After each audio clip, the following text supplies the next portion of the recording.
Kuya, bakit? Kinakabahang tanong ko dahil sa nakikita kong walang emosyong tingin sa akin ni Robert. Ilang araw na itong malamig ang pakikitungo sa akin. Hindi siya dating ganito sa akin. Mahigit 1 taon mula nang maging kami. Pero nitong ilang araw, dama kong may nagbago dito. Pagbabagong nagdudulot ng takot sa puso ko. At damang-dama ko iyon, kaya pakiramdam ko hindi na ako maganda sa paningin nito. Nagsawa na ba siya? May iba na kaya siya? Imposible, dahil alam ko na kung sino ang gusto ni Kuya Robert. At imposibleng magustuhan rin siya ni Ate Ayana dahil meron na itong gwapong asawa. Mula ngayon, tabos na tayo, Jackie. Tila malamig na tubig ang bumuho sa katawan dahil sa sinabi nito. Sukat doon napaatras ako. Saglit akong hindi nakahuma. Halos hindi ako huminga nang napatitig ako dito. Ano raw? Tapos na? Parang yung bombang pinasabog sa mukha ko. Ganun lang kadali sa kanya na sabihin ng ganun? Ganun lang na parang walang halaga ang naging relasyon namin. Pero bakit? May nagawa ba akong mali? Wala. Mapaklang sagot nito kasabay ng pag-igting ng panga nito. Tinitigan ako nito na parang isang taong ngayong lang nito nakita. Sawa na ako sa'yo. Malinaw na. Walang kagatol-gatol nitong saad. Noon tuluyang pumatak ang luha ko. Nalambot ang mga tuhod ko kahit nakaupo naman ako. Napahawak ako sa kanto ng mesa. Tila naging slow motion ang paligid ko sandali. Pero muli ring bumalik sa realidad. Kumakain kami ngayon sa isang restaurant. Akala ko magde-date ulit kami. Dahil ilang araw itong busy at hindi umuuwi sa bahay. Pero ito pala ang sasabihin nito. Break up. Break up? Natigilan ako. Parang hindi bagay ang salitang yon sa relasyon namin. Hindi ko nga pala tinanong kahit minsan kung anong estado ng relasyon namin.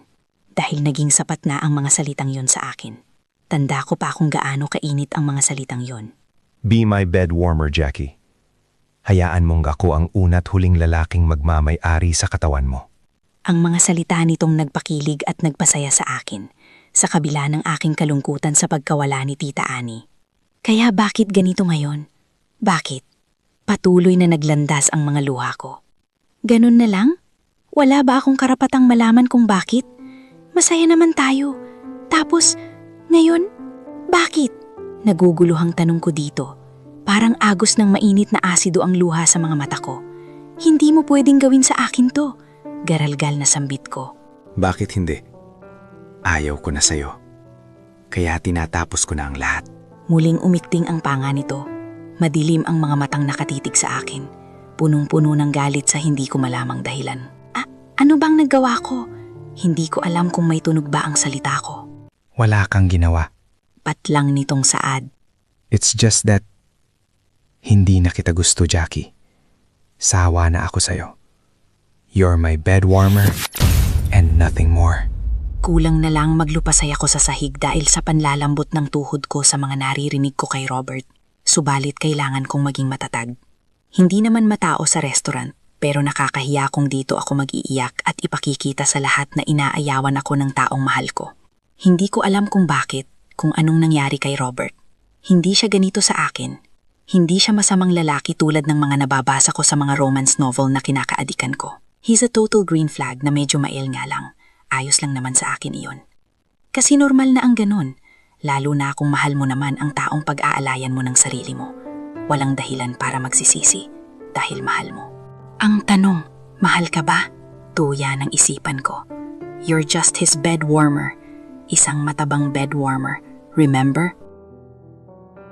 Kinuyom ko ang aking kamao. At sa kabila ng luhang mga mata ko, nakipagtitigan ako kay Robert.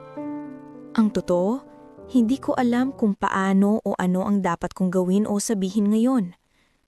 Saan ako pupunta kapag pinaalis ako ni Robert sa bahay? Wala na akong ibang pupuntahan. Wala akong kilalang kamag-anak na tatanggap sa akin.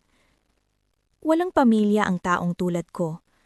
Malas nga ang tawag sa akin ng iba. Palamunin at pabigat. Pero dahil kay Tita Annie, nagkaroon ako ng tahanan matapos mamatay si Mama. Fine. Sa tingin mo magmamakaawa ako? Matatag kong saad, kahit sa loob ko, parang gusto ko nang lumuhod at magmakaawa ngayon. Akala mo kung sino kang gwapo. Dama kong nagiinit ang mukha ko sa sandaling iyon. Hindi ko alam kung ano ang mga pinagsasabi ko. Pero kahit ganito, ayaw kong maging kawawa, lalo na sa harapan ni Robert. Gumalaw ang lalamunan ni Robert at lumunok. Saglit na nagbago ang ekspresyon nito, subalit dagliring naging pormalang tingin nito sa akin. Bahala na kung saan ako pupunta. Ang gusto ko ay makapagtapos ng pag-aaral, pero mukhang wala ng pag-asa. Tuluyan ko nang ibinaba ang kubyertos na hawak pa rin pala. Hindi ko na namalayan dahil tila nawalan ako ng pakiramdam. Lakas loob akong tumayo na ikinagulat ni Robert. Ano? Hindi ka ba kakain? May diing na tanong nito na halos magdikit ang makapal na kilay nito. Sa tingin mo kaya kong lunukin pa yan? Wag na. Asar na ibinaba ko ang table napkin sa mesa. At saan ka naman pupunta kung ganon? May inis sa tinig na tanong ni Robert. Break na tayo, kaya anong pakialam mo? Gagawin ko ang gusto ko. Kuyom ang kamao kong sagot dito na lalong ika-isang linya ang kilay nito. Hindi ko alam kung saan ako kumuha ng ganitong tapang. Para sa taong walang mapupuntahan at walang ibang aasahan, ang lakas ng loob ko ngayon. Pero kung hindi ko gagawin, magmumukha na naman akong kawawa at ayaw ko ang ganon. Hindi ko hahayaang maging kawawa na naman ako. Hindi na. Ngayon pa ba na kaya ko nang mamuhay sa sarili ko? Bigyan mo lang ako ng ilang araw. Aalis ako sa bahay ni Tita Annie. For Christ's sake, Jackie. I didn't tell you to leave. May diin pero pigilang tinig na saan ni Robert. Sa'yo ipinamana ni Tita Annie ang bahay niya. Kaya pwede kang tumira doon. Hindi na ako uuwi sa bahay. Mahinang dagdag nito. Lalo akong nanlumo sa sinabi nito. Tapos na nga siguro. Ang pangit naman ng ending namin. Akala ko, happy ending kami ni Robert. Hindi na ako umimik. Kinuha ko ang sling bag ko. Nag-effort pa akong magbihis at mag-ayos. Breakup lang pala ang nag-aantay sa akin. Walang ligoy na saad ko. Akala mo ba walang ibang magmamahal sa akin? Kapag nakahanap ako ng bagong boyfriend, magsisisi ka. Pigilang luhang saad ko, sabay talikod. Lihim akong natawa sa sarili ko. Sinong magkakagusto sa babaeng tulad ko?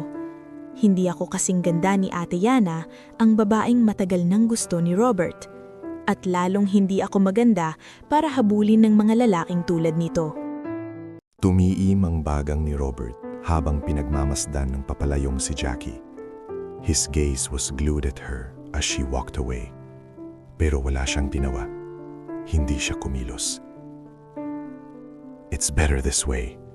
Mabuti nang matapos ang lahat sa atin. Anang nitong sinaid ang laman ng wine glass at kaagad na napangiwi ng sumayad ang pait ng lasi ng alak sa kanyang lalamunan. Nagustuhan mo ba ang kwentong ito?